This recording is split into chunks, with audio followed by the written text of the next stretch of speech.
এমন যদি একটা আচার যদি হয় তাহলে তো কোনো কথাই না।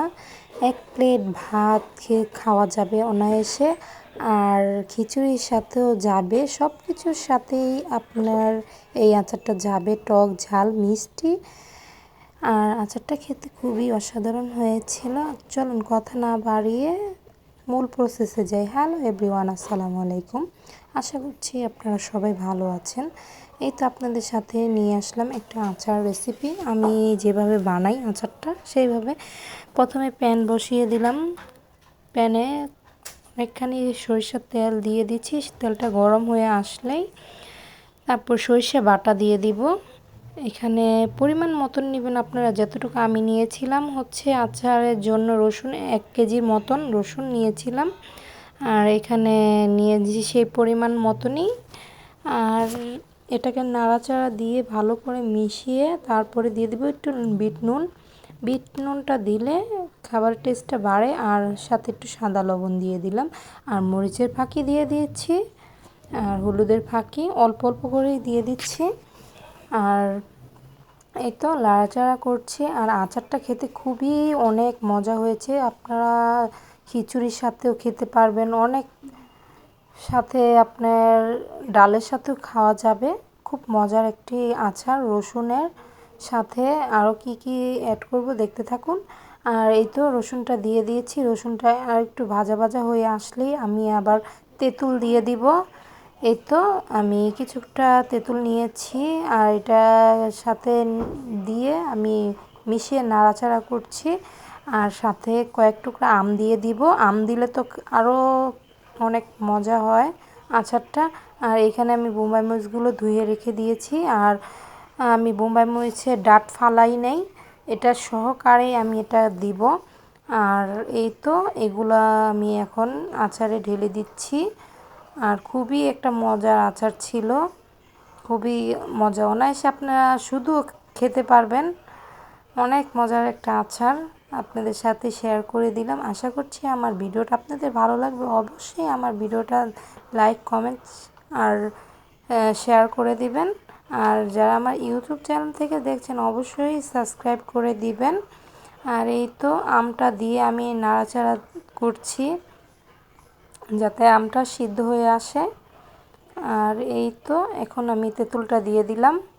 আর তেঁতুলটাকে আমি পানির সাথে গালাই নেই, এভাবেই দিয়ে দিচ্ছি, এটা এইভাবেই গলে যাবে। আর আচারটা খুবই টেস্টি হয়েছিল। আর এই তো নাড়াচাড়া দিয়ে দিলাম। আচারটা প্রায় হয়ে আসছে। তারপরে আমি দিয়ে দিলাম চিনি, সামান্য অল্প চিনি, আপনারা স্বাদ মতন চিনি দিয়ে দিবেন। আমি আমার স্বাদ মতন চিনি দিয়ে দিচ্ছি। আর সাথে একটু পাঁচফোড়ন অ্যাড করে দিবেন, তাহলে খেতে আরও বেশি টেস্ট হবে। পাঁচফোড়নটা এই তো চিনির সাথেই একসাথে মিক্স করে দিবেন। আর চিলি ফ্লেক্স দিচ্ছি সাথে, আর সাথে এই তো পাঁচফোড়ন 2 চা চামচ পাঁচফোড়ন আমি দিয়ে দিয়েছি এখানে। আর এই তো নাড়াচাড়া করছি যাতে কড়াইতে লেগে না যায়। তারপরে আমি এটাকে ভালো করে নেড়ে চেড়ে তারপরে আমি এখন বোম্বাই মরিচটা অ্যাড করে দিব। আর এই তো বেশি নাড়াচাড়া করব না, নাহলে বোম্বাই মরিচটা ফেটে যেতে পারে, সেই জন্য আলতোভাবে আমি একটু নাড়াচাড়া করছিলাম।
আচারের কালারটাও সুন্দর এসেছে আর দেখতেও খুবই সুন্দর আর খেতেও তেমন সুন্দর।